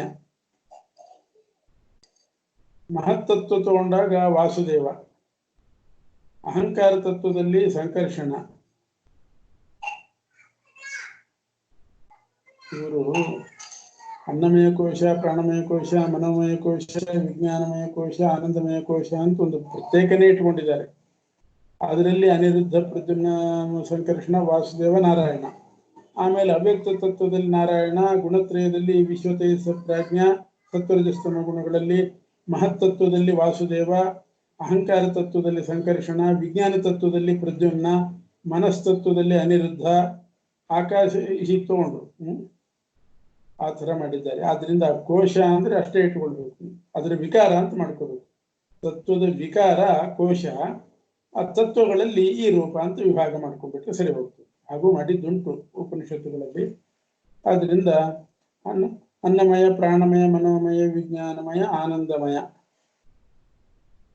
ಇವುಗಳಲ್ಲಿ ಕೋಶದಲ್ಲಿ ಪಂಚರೂಪ. ಅವ್ಯಕ್ತ ತತ್ವ, ಗುಣತ್ರಯ, ಮಹತ್ತತ್ವ, ಅಹಂಕಾರ ತತ್ವ, ವಿಜ್ಞಾನ ತತ್ವ, ಮನಸ್ತತ್ವ ಇಷ್ಟು ತಗೊಂಡ್ರು. ಇನ್ನು ಅದು ಗೊತ್ತಾಯ್ತಲ್ಲ, ಅದು ಮಹತ್ತತ್ವದಲ್ಲಿ ವಾಸುದೇವ, ಅಹಂಕಾರ ತತ್ವದಲ್ಲಿ ಸಂಕರ್ಷಣ, ವಿಜ್ಞಾನ ತತ್ವದಲ್ಲಿ ಪ್ರದ್ಯುಮ್ನ, ಮನಸ್ತತ್ವದಲ್ಲಿ ಅನಿರುದ್ಧ ಅಂತ ಇದು ತತ್ವ ತಗೊಂಡ್ರು. ಅದರ ವಿಕಾರ ಕೋಶ ಅಂತ ತಗೊಂಡಿದ್ದಾರೆ. ಇನ್ನು ಪಂಚಭೂತಗಳು, ದೇಹದಲ್ಲಿ ಸೇರಿದಂಥ ಪಂಚಭೂತಗಳು, ಆಕಾಶ, ಆಮೇಲೆ ವಾಯು, ತೇಜಸ್ಸು, ನೀರು, ಪೃಥ್ವಿ, ಅವುಗಳಲ್ಲಿ ಹೇಳಬೇಕು. ದೇಹದಲ್ಲಿರ್ತಕ್ಕಂಥ ಆಕಾಶಭೂತದಲ್ಲಿ ನಾರಾಯಣ, ವಾಯು ಅನ್ನುವ ಪಂಚಭೂತಗಳಲ್ಲಿ ಸೇರಿದ ವಾಯುವಿನಲ್ಲಿ ವಾಸುದೇವ, ತೇಜಸ್ಸು ಅದು ಒಂದು ಪಂಚಭೂತಗಳಲ್ಲಿ ಸೇರಿದೆ ಸಂಕರ್ಷಣ, ಅಪ್ಪುತತ್ವ ಪಂಚಭೂತಗಳಲ್ಲಿ ಅಪಭೂತ ನೀರು, ಅದರಲ್ಲಿ ಪ್ರದ್ಯುಮ್ನ, ಪೃಥ್ವಿ ಭೂತದಲ್ಲಿ ಅನಿರುದ್ಧ, ಪಂಚಭೂತಗಳದ್ದಾಗಿ. ಇನ್ನು ನಮ್ಮ ದೇಹದಲ್ಲೇನೆ ಶಬ್ದ, ಸ್ಪರ್ಶ, ರೂಪ, ರಸ, ಗಂಧ ಈ 5 ಇದೆ ಪಂಚ ತನ್ಮಾತ್ರಗಳು. ಪಂಚಕೋಶ, ಸಪ್ತಧಾತು ಹೇಳಿದ್ರು, ಪಂಚಕೋಶ ಹೇಳಿದ್ರು, ಆಮೇಲೆ ಈ ಅವ್ಯಕ್ತಾದಿ ಮನಸ್ತನಕ ತತ್ವ ಹೇಳಿದ್ರು, ಆಮೇಲೆ ಪಂಚಭೂತಗಳಾಯಿತು, ಪಂಚ ತನ್ಮಾತ್ರ ಹೇಳ್ತಿದ್ದಾರೆ. ಈಗ ಶಬ್ದದಲ್ಲಿ ನಾರಾಯಣ, ದೇಹದಲ್ಲಿರ್ತಕ್ಕಂಥ ಸ್ಪರ್ಶ ತನ್ಮಾತ್ರದಲ್ಲಿ ವಾಸುದೇವ, ರೂಪ ತನ್ಮಾತ್ರದಲ್ಲಿ ಸಂಕರ್ಷಣ, ರಸ ತನ್ಮಾತ್ರದಲ್ಲಿ ಪ್ರದ್ಯುಮ್ನ, ಗಂಧ ಅದರಲ್ಲಿ ಅನಿರುದ್ಧ. ಹೀಗೆ ಪಂಚ ತನ್ಮಾತ್ರದ್ದಾಯ್ತು.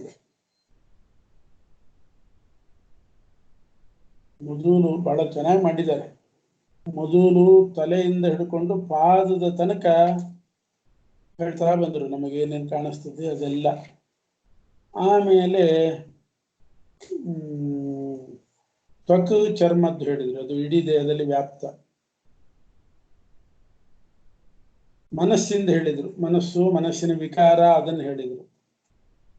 ತಲೆ ಮೇಲಿನ ಕೇಶ ಮೂಲ, ತಲೆ ಬುರುಡೆ ಮೇಲಿರೋ ರೂಪ, ದೇಹದಲ್ಲೆಲ್ಲ ಇರ್ತಕ್ಕಂಥ ರೋಮಗಳು, ಆಮೇಲೆ ಸಪ್ತಧಾತುಗಳು, ಪ್ರಾಣಾಪಾನ ವ್ಯಾನೋದಾನ ಸಮಾನ, ಆಮೇಲೆ ಪಂಚಕೋಶಗಳು, ಅವ್ಯಕ್ತ ತತ್ವ, ಆಮೇಲೆ ಮಹತ್ತತ್ವ, ಅಹಂಕಾರ ತತ್ವ, ವಿಜ್ಞಾನ ತತ್ವ, ಮನಸ್ತತ್ವ ಹೇಳಿದ್ರು.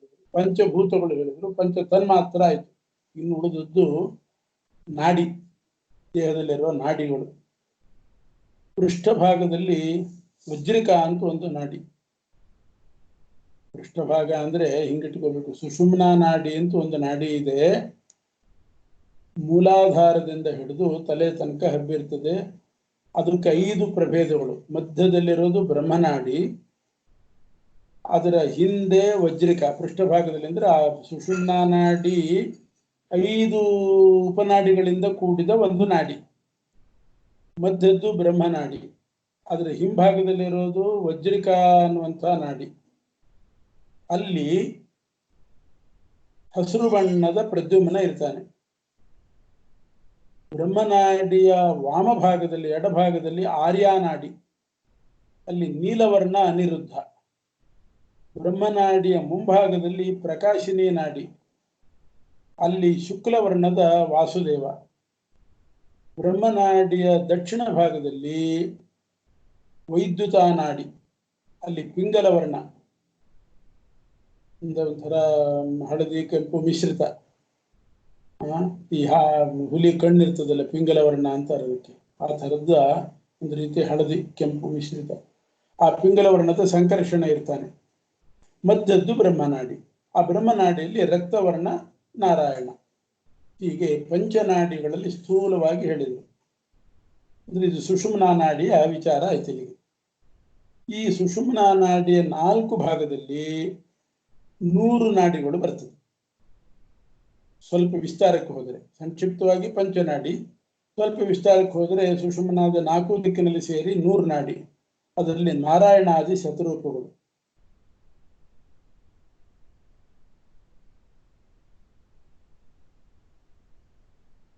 ಆ 100 ನಾಡಿಗಳು ನಾರಾಯಣಾದಿ 100 ರೂಪ.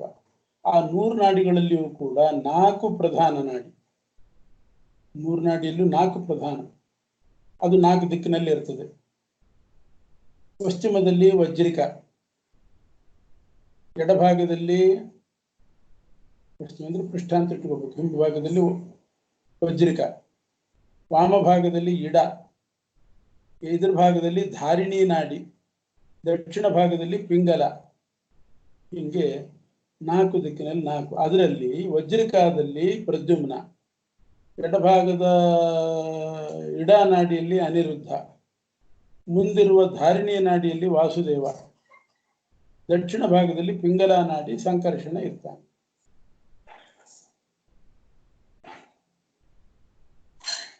ಇದರ ಪ್ರಭೇದಗಳೇನೆ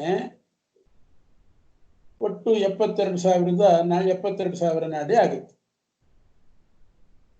ಈ 100ಕ್ಕೆ ಇಷ್ಟಿಷ್ಟು ಅಂತ ಲೆಕ್ಕ ಹಂಚಿ 72,000 ನಾಡಿ ಉಪನಾಡಿಗಳು ಬರ್ತದೆ. ಮತ್ತೆ ಒಂದೊಂದು ನಾಡಿಗೆ ಮತ್ತೆ ಉಪನಾಡಿಗಳು, ಶಾಖೆ ಉಪಶಾಖೆ ಇದ್ದಂಗೆ. ಆ 72,000 ನಾಡಿಗಳು ನಮ್ಮ ದೇಹದಲ್ಲಿದೆ. ಅದರಲ್ಲಿ 72,000 ಭಗವಂತನ ರೂಪ ಇದೆ. 100 ನಾಡಿಗಳಲ್ಲಿ ತಗೊಂಡಾಗ ನಾರಾಯಣಾದಿ ಶತರೂಪ, ಒಟ್ಟು ಉಪನಾಡಿಗಳು ಸೇರಿಸಿ 72,000 ನಾಡಿ ಅಂತ ತಗೊಂಡಾಗ 72,000 ರೂಪ. ಅದು ಯಾವುದು ಅಂತ ಕೇಳಿದ್ರೆ ಒಂದೊಂದು ಅಕ್ಷರ ಅದಕ್ಕೆ ಹೆಸರಿದೆ ಅಷ್ಟು, ಒಂದೊಂದೇ ಅಕ್ಷರದ ಹೆಸರು. ನಾರಾಯಣ, ವಿಶ್ವ, ತೈಜಸ ಹಂಗೆಲ್ಲ ಜಾಸ್ತಿ ಅಲ್ಲ. ತ ದಿ ದ ತ ಅ ದಿ ದ ಇ ದ ದ ಆ ಸ ಅ, ಈ ತರ ಬೃಹತಿ ಸಹಸ್ರದ 72,000 ವ್ಯಂಜನಾಕ್ಷರ, 72,000 ಸ್ವರಾಕ್ಷರ. ಅದೇ 72,000 ನಾಡಿ ರೂಪದ ಹೆಸರುಗಳು ಅಷ್ಟೇ.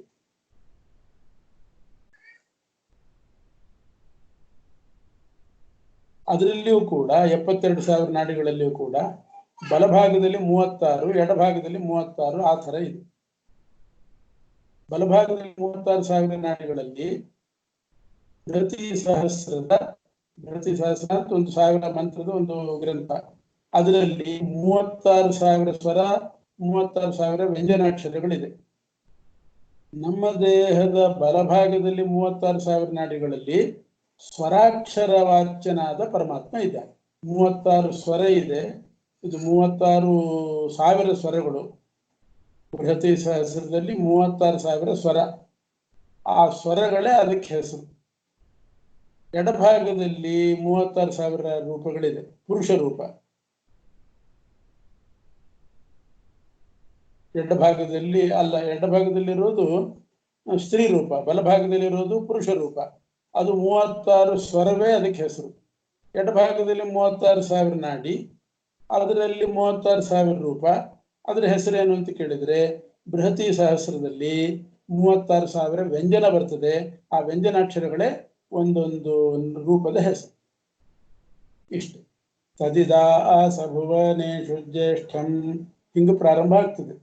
ತದಿದಾಸ ಅನ್ನುವಾಗ ತ ಅಂದ್ರೆ ವ್ಯಂಜನ, ಅ ಅಂದ್ರೆ ಸ್ವರ, ತದಿ ದ ವ್ಯಂಜನ, ಈ ಸ್ವರ. ಈ ತರ 1000 ಮಂತ್ರ ಇದೆ. ಒಂದೊಂದು ಮಂತ್ರ 36,000 ಅಕ್ಷರ, 36 ಅಕ್ಷರ. ಅಲ್ಲಿಗೆ 36,000 ವ್ಯಂಜನ, 36,000 ಸ್ವರ ಆಯಿತು. ಅದು ಬಲಭಾಗದಲ್ಲಿರುವ ಪುರುಷ ರೂಪಕ್ಕೆ ಸ್ವರ ಅಕ್ಷರಗಳೇ ಹೆಸರು. ಎಡಭಾಗದಲ್ಲಿರುವ ಪರಮಾತ್ಮನ ಸ್ತ್ರೀ ರೂಪ. 36,000. ಅದಕ್ಕೆ ಆ ಇದು ಏನು ವ್ಯಂಜನಾಕ್ಷರಗಳೇ ಹೆಸರು. ಆ ಭಗವದ್ ರೂಪಗಳು ಬೃಹತಿ ಸಹಸ್ರದಲ್ಲಿಯೂ ಇದೆ. 1000 ಮಂತ್ರಗಳಲ್ಲಿ ಆ ರೂಪಗಳಿದೆ. ಯಾಕೆ ಅಲ್ಲಿ 36,000 ಅಕ್ಷರ ಇದೆ, ಸ್ವರಾಕ್ಷರ ಇದೆ, 36,000 ವ್ಯಂಜನಾಕ್ಷರ ಇದೆ. ಅದರಲ್ಲಿಯೂ ಭಗವದ್ ರೂಪ ಇದೆ. ಬೃಹತಿ ಸಹಸ್ರ ಮಂತ್ರದಲ್ಲೇ ಭಗವದ್ ರೂಪ ಇದೆ. ನಮ್ಮಲ್ಲಿರುವ ನಾಡಿಗಳಲ್ಲಿಯೂ ಆ ರೂಪಗಳಿದೆ. ಆ ಬೃಹತಿ ಸಹಸ್ರದ 36,000 ಸ್ವರಾಕ್ಷರ, 36,000 ವ್ಯಂಜನಾಕ್ಷರ, ಅದರಲ್ಲಿ ಭಗವದ್ ರೂಪ 5 ಭಾಗ ಮಾಡಿಕೊಂಡಿದೆ. ಅಂದ್ರೆ ಬೃಹತಿ ಸಹಸ್ರದಲ್ಲಿ 5 ಭಾಗ ಮಾಡಬೇಕು.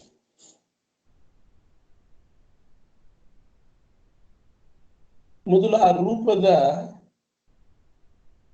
ಆಕಾರ ಹೇಳ್ತಾರೆ.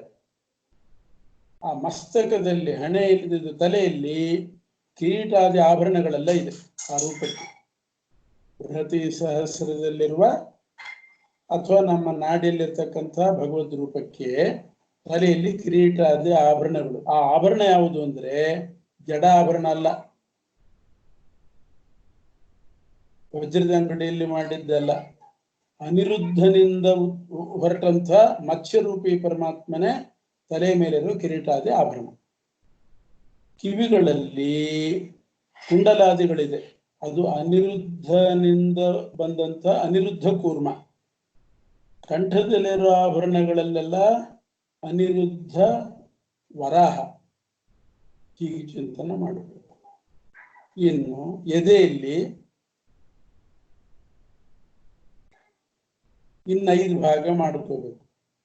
ಇನ್ನು ಅದು 5 ಭಾಗ ಅಂತ ಹೇಳಿದ್ನಲ್ಲ, ಉರೋಭಾಗ ಅಂತ ಕರೀತಾರೆ. ಆ ಬೃಹತಿ ಸಹಸ್ರ ಮಂತ್ರಗಳಲ್ಲಿ ಉರೋಭಾಗ ಅಂತ ಒಂದು, ಎದೆ ಭಾಗ, ಹೃದಯ ಭಾಗ, ಹಾರ್ಟ್, ಅದು ಪ್ರಧಾನ. ಆ ಉರೋಭಾಗ ಅದು ಎಷ್ಟು ಮಂತ್ರ ಅಂದ್ರೆ 80 ಇಂಟು 3 ಎಷ್ಟಾಯ್ತು? 80 ಇಂಟು 3 240 ಮಂತ್ರ.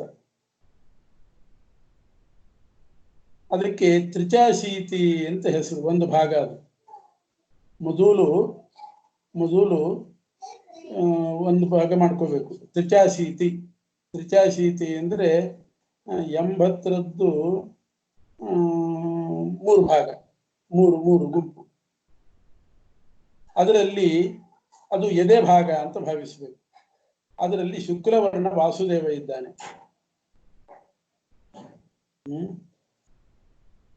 ಅವನು ಮುತ್ತಿನ ಸರ ಹಾಕೊಂಡಿದ್ದಾನೆ. ಆ ಮುತ್ತಿನ ಸರ ಯಾವುದು ಅಂದ್ರೆ ಅವನದ್ದೇ ಆ ರೂಪಗಳು. ಅವನ ಆ 240 ಮಂತ್ರಗಳ ಭಾಗದಲ್ಲಿ ವಾಸುದೇವ ಇದ್ದಾನೆ. 240 ರೂಪದಿಂದ 3 ಮಡುಪು ಮಾಡಿ ಒಂದು ಮುಕ್ತಾಮಾಲಾ ರೂಪದಲ್ಲಿ ತಾನೇ ಹಾಕೊಂಡಿದ್ದಾನೆ. ತಾನೇ ಆ ಮಾಲಾ ರೂಪದಲ್ಲಿ ಇದ್ದಾನೆ. ಅದು ಒಂದೇ ಮಡುಪಲ್ಲ, 3 ಗುಣಿತ, 3 ಸಲ ಸುತ್ತಿದ್ದು. ಇನ್ನು 240ರದ್ದು ಇನ್ನೊಂದು ಭಾಗ. ಅದರಲ್ಲಿ ಪಿಂಗಲ ವರ್ಣನಾದ ಸಂಕರ್ಷಣ ಇದ್ದಾನೆ. ಅವನು ವೈಡೂರ್ಯ ಮಾಲ ಹಾಕೊಂಡಿದ್ದಾನೆ. ಆ ವೈಡೂರ್ಯ ಏನು ಅಂತಂದ್ರೆ ಆ 260 ರೂಪಗಳಿದೆಯಲ್ಲ, ಆ ರೂಪಗಳೇ ಮಾಲಾಕಾರ. 3 ಮಡಪು, 3 ಸುತ್ತು. ಇನ್ನು 3ನೇ ಭಾಗ, ಮತ್ತೊಂದು ಭಾಗ ಮಾಡ್ಕೋಬೇಕು. ಅದು ಕೂಡ 240 ಮಂತ್ರದ್ದು. ತ್ರಿಚಾಶೀತಿ 3ನೇದು. ಪ್ರಥಮ ತ್ರಿಚಾಶೀತಿ, ದ್ವಿತೀಯ ತ್ರಿಚಾಶೀತಿ, ತೃತೀಯ ತ್ರಿಚಾಶೀತಿ ಅಂತ 3 ಭಾಗ. 240, 240, 240 ಆಗ್ತದೆ. ಒಂದು ಭಾಗದಲ್ಲಿ ಶುಕ್ಲವರ್ಣ ವಾಸುದೇವ, 2ನೇ ಭಾಗದಲ್ಲಿ ಅದು ಪಿಂಗಲವರ್ಣ ಸಂಕರ್ಷಣ, 3ನೇ ಭಾಗದಲ್ಲಿ ಪೀತವರ್ಣ ಪ್ರದ್ಯುಮ್ನ. ಅವನು ಕಾಂಚನಮಾಲ, ಬಂಗಾರದ ಸರ ಹಾಕೊಂಡಿದ್ದಾನೆ. ಆ ಬಂಗಾರದ ಸರ ಅಂದ್ರೆ ಯಾವುದು? ಮತ್ತೆ ಅವನದ್ದೇ 240 ರೂಪಗಳು 3 ರೌಂಡ್ ಮಾಡಿ ಹಾಕೊಂಡಿದ್ದಾನೆ. ಆಯ್ತಾ? ಇದು 3 ಮಧ್ಯದ್ದು 3 ಭಾಗ. ಇದಕ್ಕೆ ಆದಿಭಾಗ, ಅಂತ್ಯಭಾಗ ಅಂತ 2 ಭಾಗ ಸೇರಿಸಿದ್ರೆ 5 ಭಾಗ ಆಗ್ತದೆ.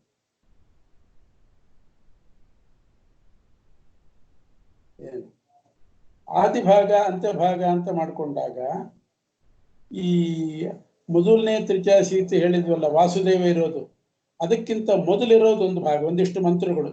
ಆ ಗುಂಪಿನಲ್ಲಿ ರಕ್ತವರ್ಣ ಅನಿರುದ್ಧ ನಾರಾಯಣ ಇದ್ದಾನೆ. ರಕ್ತವರ್ಣ ಅನಿರುದ್ಧ ನಾರಾಯಣ. ಅಂತ್ಯಭಾಗದಲ್ಲಿ ನೀಲವರ್ಣ ಅನಿರುದ್ಧ. ಹೀಗೆ 5 ಭಾಗ ಆಯಿತು. 80 × 3 ತ್ರಿಚಾಶೀತಿ ಅಂತ ಅದಕ್ಕೆ ಹೆಸರು. ಅದರದ್ದು 3 ಭಾಗ. ಅದು ಆ 3ಕ್ಕೆ ಸೇರಿಸಿ ಆದಿಭಾಗ ಅಂತ್ಯಭಾಗ ಅಂತ ಒಟ್ಟು 5. 5ರಲ್ಲಿ ಈ ರೀತಿ ಬೃಹತಿ ಸಹಸ್ರದಲ್ಲಿ ಪರಮಾತ್ಮ ಇದ್ದಾನೆ.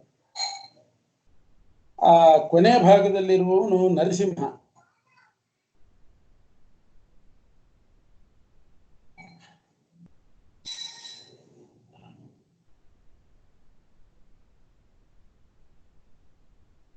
ನೀಲವರ್ಣ ಅನಿರುದ್ಧನು ಆ ಮಂತ್ರಗಳ ಎಷ್ಟಿದೆಯೋ ಆ ಸಂಖ್ಯಾ ರೂಪದಿಂದ ಇಂದ್ರನೀಲಮಣಿಯಾಗಿ, ಇಂದ್ರನೀಲಮಣಿ ರೂಪದಿಂದ ಮಾಲಾಕಾರವಾಗಿದ್ದಾನೆ.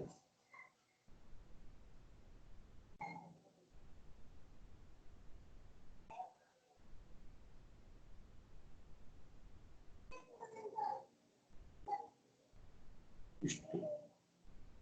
ಇನ್ನು ಆ ಪರಮಾತ್ಮನ ಕೈಗಳಲ್ಲಿ ಕೇಯೂರಾದಿ ಆಭರಣಗಳು. ಅದು ನರಸಿಂಹನಿಂದ ಬಂದ ವಾಮನ, ನರಸಿಂಹ ವಾಮನ. ಆ ಭಗವಂತನ ನಿತಂಬ ಅಂದ್ರೆ ಸೊಂಟದ ಹಿಂಭಾಗ, ನಿತಂಬ ಭಾಗದಲ್ಲಿ ಕಾಂಚಿ, ಕಾಂಚಿ ಅಂತ ಕರೀತಾರೆ, ಒಡ್ಯಾಣ, ಅದೇ ಆಭರಣ. ಅದು ನರಸಿಂಹ ಭಾರ್ಗವ. ಪಾದಗಳಲ್ಲಿ ಗೆಜ್ಜೆ ಮೊದಲಾದ ಆಭರಣಗಳಿದೆ. ಅದು ಸಂಕರ್ಷಣ ರಾಮ ಆ ರೂಪದಿಂದ ಇದ್ದಾನೆ. ಆ ಬೃಹತಿ ಸಹಸ್ರವಾಚ್ಯನಾದ ಪರಮಾತ್ಮನ ಕೈಗಳಲ್ಲಿ ಬಳೆ ಮೊದಲಾದ ಆಭರಣ, ಅದು ಸಂಕರ್ಷಣ ಕೃಷ್ಣ. ಅವನ ಬೆರಳಿನಲ್ಲಿ ಧರಿಸಿದ ಆಭರಣ, ಉಂಗುರ ಮೊದಲಾದ ಆಭರಣಗಳಲ್ಲಿ ಸಂಕರ್ಷಣ ಕಲ್ಕಿ. ಕಿರೀಟಾದಿ ಆಭರಣದಲ್ಲಿರುವಂತಹ ನವರತ್ನಗಳು, ಆ ನವರತ್ನಗಳಲ್ಲಿ ಅನಿರುದ್ಧ ಪ್ರದ್ಯುಮ್ನ ಸಂಕರ್ಷಣದಿಂದ ಹೊರಟಂತಹ ಮತ್ಸ್ಯ ಆದಿ 9 ರೂಪ ಆ ನವರತ್ನಗಳಲ್ಲಿ ಇರೋದು.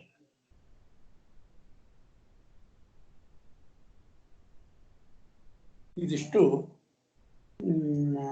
ನಾಡಿಗಳಲ್ಲಿ ಇರುವ ವಿಚಾರ. ಆ ನಾಡಿಯಲ್ಲಿರುವಂತಹ ಭಗವಂತನ ಹೆಸರೇನು ಅಂತಂದ್ರೆ ಬೃಹತಿ ಸಹಸ್ರದ ಸ್ವರ ಮತ್ತು ವ್ಯಂಜನ. ಅವುಗಳಲ್ಲಿ ಆ ಬೃಹತಿ ಸಹಸ್ರ ಮಂತ್ರದಲ್ಲಿರ್ತಕ್ಕಂತಹ ಪರಮಾತ್ಮನ ರೂಪ, ನಾಡಿಯಲ್ಲಿರ್ತಕ್ಕಂತಹ ಭಗವಂತನ ಆ ರೂಪ, ಆಭರಣ, ಅದರ ಚಿಂತನೆ ಹೇಳಿದೆ. ಇನ್ನು ಅಧಿಕಾರಿಗಳು ಉಪಾಸನೆ ಮಾಡುವ ಗುಣ ಅಂದ್ರೆ ಮೋಕ್ಷಕ್ಕೆ ಹೋಗುವವರಲ್ಲಿ ತುಂಬಾ ಕೆಳಮಟ್ಟದವರೇನಿದ್ದಾರೆ ಅವರು ಪರಮಾತ್ಮನನ್ನ ಆತ್ಮ ಅಂತ ಮಾತ್ರ ಉಪಾಸನೆ ಮಾಡಬೇಕು. ಏಕಗುಣೋಪಾಸಕರು ಅಂತ. ಏಕಗುಣೋಪಾಸಕರು ಅಂದ್ರೆ ಆತ್ಮ ನಮ್ಮ ಒಡೆಯ, ಅವನು ನಮ್ಮ ಸ್ವಾಮಿ, ಅಷ್ಟು, ನನಗೆ ಒಡೆಯ ಅಂತೂ ಪರಮಾತ್ಮನನ್ನು ಉಪಾಸನೆ ಮಾಡಬೇಕು. ಆ ಆತ್ಮತ್ವ ಅನ್ನೋ ಗುಣವನ್ನು ಉಪಾಸನೆ ಮಾಡ್ತಾರಲ್ಲ, ಆ ಗುಣನೂ ಕೂಡ ಅನಿರುದ್ಧ ರೂಪನೇ. ಗುಣಕ್ಕೂ ಪರಮಾತ್ಮನಿಗೂ ಐಕ್ಯ. ಅದರಿಂದ ಆತ್ಮತ್ವ ಅನ್ನೋ ಗುಣ ಏನಿದೆ ಅವನಲ್ಲಿರೋ ಸ್ವಾಮಿತ್ವ ಗುಣ, ಅದು ಅನಿರುದ್ಧ ರೂಪ. ಅದು. ಇನ್ನು ಮನುಷ್ಯೋತ್ತಮರು ಉಪಾಸನೆ ಮಾಡೋದು 4 ಗುಣ: ಸತ್, ಚಿತ್, ಆನಂದ, ಆತ್ಮ ಅಂತ. ಸತ್ ಅಂದ್ರೆ ನಿರ್ದುಷ್ಟ, ಚಿತ್ ಅಂದ್ರೆ ಜ್ಞಾನರೂಪಿ, ಆತ್ಮ ಅಂದ್ರೆ ಒಡೆಯ, ಆನಂದ ರೂಪಿ ಅಂತ. ಇದೇ ಯಾವುದು ಅಂದ್ರೆ ವಾಸುದೇವ ಸಂಕರ್ಷಣ ಪ್ರದ್ಯುಮ್ನ ಅನಿರುದ್ಧ. ಈ ಚತುರ್ಮೂರ್ತಿಗಳೇನೆ ಈ ಗುಣರೂಪ, ಗುಣಾತ್ಮಕವಾಗಿದೆ. ಗುಣ ಬೇರೆ ಅಲ್ಲ, ಪರಮಾತ್ಮ ಬೇರೆ ಅಲ್ಲ. ಅದರಿಂದ ಕೆಳಮಟ್ಟದವರು ಉಪಾಸನೆ ಮಾಡುವ ಆತ್ಮತ್ವ ಗುಣ ಅಂದ್ರೆ ಅನಿರುದ್ಧ.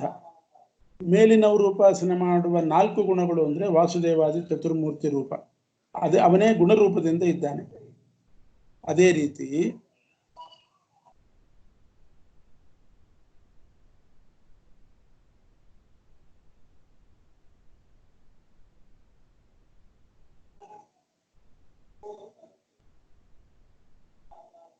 ಅನೇಕ ಗುಣಗಳಿದೆ. ಔದಾರ್ಯ, ವೀರ್ಯ, ಔದಾರ್ಯ, ಪ್ರಾಗಲ್ಭ್ಯ, ವಿರಾಗ, ಶಮದಮಾದಿ ಅನಂತ ಗುಣಗಳು ಅದೆಲ್ಲ ಪರಮಾತ್ಮನ ಅನಂತ ರೂಪಗಳೇ. ಅವನ ಅನಂತ ಗುಣ ಅಂದ್ರೆ ಆ ಗುಣಗಳೇ ಅವನ ರೂಪ. ಗುಣೈಕ ದೇಹಂ ಅಂತಾರೆ, ಗುಣಗಳೇ ಅವನ ಸ್ವರೂಪ. ಅವನ ಕ್ರಿಯೆಗಳು ಹಾಗೇನೆ. ಅವನು ಸೃಷ್ಟಿ ಮಾಡ್ತಾನೆ, ಸರ್ಜನ, ಪಾಲನ ಮಾಡ್ತಾನೆ, ಸಂಹಾರ ಮಾಡ್ತಾನೆ. ಸೃಷ್ಟಿ, ಪಾಲನ, ಸಂಹಾರ ಇದು ಪ್ರಧಾನ ಕ್ರಿಯೆ. ಸೃಷ್ಟಿ ಮಾಡ್ತಾನೆ, ರಕ್ಷಣೆ ಮಾಡ್ತಾನೆ, ಕೊನೆಗೆ ಸಂಹಾರ ಮಾಡ್ತಾನೆ. ಇದು ಯಾವುದಿದು ಅಂದ್ರೆ ವಿಶ್ವ ಸೃಷ್ಟಿಕ್ರಿಯೆ. ಪರಮಾತ್ಮ ಮಾಡುವ ಸೃಷ್ಟಿಕ್ರಿಯೆ ಅಂದ್ರೆ ವಿಶ್ವರೂಪ. ಅದು ಅವನು ಪಾಲನ ಮಾಡ್ತಾನೆ ಅಂತಂದ್ರೆ ಅದು ತೈಜಸ ರೂಪ. ಅವನು ಸಂಹಾರ ಮಾಡ್ತಾನೆ ಅಂದ್ರೆ ಪ್ರಾಜ್ಞ ರೂಪ ಅಂತ ಅರ್ಥ. ಅವನ ಕ್ರಿಯೆನೂ ಕೂಡ ಭಗವಂತನಿಗೂ ಕ್ರಿಯೆಗೂ ಐಕ್ಯ. ಸೃಷ್ಟಿ, ಪಾಲನ, ಸಂಹಾರ ಅಂದ್ರೆ ವಿಶ್ವ, ತೈಜಸ, ಪ್ರಾಜ್ಞ ರೂಪಗಳು. ಅದೇ ರೀತಿ ಸೃಷ್ಟಿಯಾದಿಗಳನ್ನ ಮಾಡ್ಲಿಕ್ಕೆ ಬೇರೆ ಬೇರೆ ಕ್ರಿಯೆಗಳು ನಡೀತದೆ. ಇವು ಮೂರೇ ಕ್ರಿಯೆ ಅಲ್ಲ, ಇನ್ನು ಅನೇಕ ಕ್ರಿಯೆಗಳು ನಡೀತದೆ. ಅದೆಲ್ಲ ವಿಶ್ವ, ತೈಜಸ, ಪ್ರಾಜ್ಞದಿಂದ ಹೊರಟಂತಹ ಅನೇಕ ಮೂರ್ತಿಗಳು, ಅದರಿಂದ ಉದ್ಭೂತವಾದ ಅನೇಕ ಮೂರ್ತಿಗಳು. ಈಗ ಸೃಷ್ಟಿ ಮಾಡುವಾಗ ಏನೇನು ಬೇರೆ ಬೇರೆ ಕ್ರಿಯೆ ಮಾಡ್ತಾನೆ ಅದೆಲ್ಲ ವಿಶ್ವನಿಂದ ಹೊರಟಂತಹ ಅನೇಕ ರೂಪಗಳು. ಪಾಲನೆ ಮಾಡ್ಲಿಕ್ಕೆ ಏನೇನು ಮಾಡ್ತಾನೆ ಅದು ತೈಜಸ್ಸಿನಿಂದ ಅಭಿವ್ಯಕ್ತವಾದ ಅನಂತ ರೂಪಗಳು. ಅದೇ ರೀತಿ ಇದು ಸಂಹಾರ ಮಾಡುವಾಗ ಏನೇನು ಕ್ರಿಯೆ ಮಾಡ್ತಾನೆ ಆ ಅನಂತ ಕ್ರಿಯೆಗಳು ಪ್ರಾಜ್ಞನಿಂದ ಹೊರಟಂತಹ ಅನಂತ ರೂಪಗಳು. ಈ ರೀತಿ ಪರಮಾತ್ಮನ ಗುಣಗಳಿಗೂ ಭಗವಂತನಿಗೂ ಅವನ ರೂಪಕ್ಕೂ ಐಕ್ಯ ಚಿಂತನೆ, ಅವನ ಕ್ರಿಯೆಗೂ ಅವನ ರೂಪಕ್ಕೂ ಐಕ್ಯ ಚಿಂತನೆ. ಯಾಕೆಂದ್ರೆ ನಮಗೆ ಮಾಡೋದು ಅವನು ಸೃಷ್ಟಿಯಾದಿಗಳೆಲ್ಲ. ಆದ್ರಿಂದ ಬಿಂಬರೂಪಿಯಾದ ಪರಮಾತ್ಮನ ಕ್ರಿಯೆಗಳನ್ನ ಈ ರೀತಿ ಚಿಂತನೆ ಮಾಡಿದ್ರಿ. ಒಟ್ಟು ಏನಾಯ್ತು ಅಂತ ಕೊನೆಗೆ ಮುಗಿಸ್ತಾರೆ. ಏವಂಚ ಒಂದೊಂದು ಅವಯವನೂ ಕೂಡ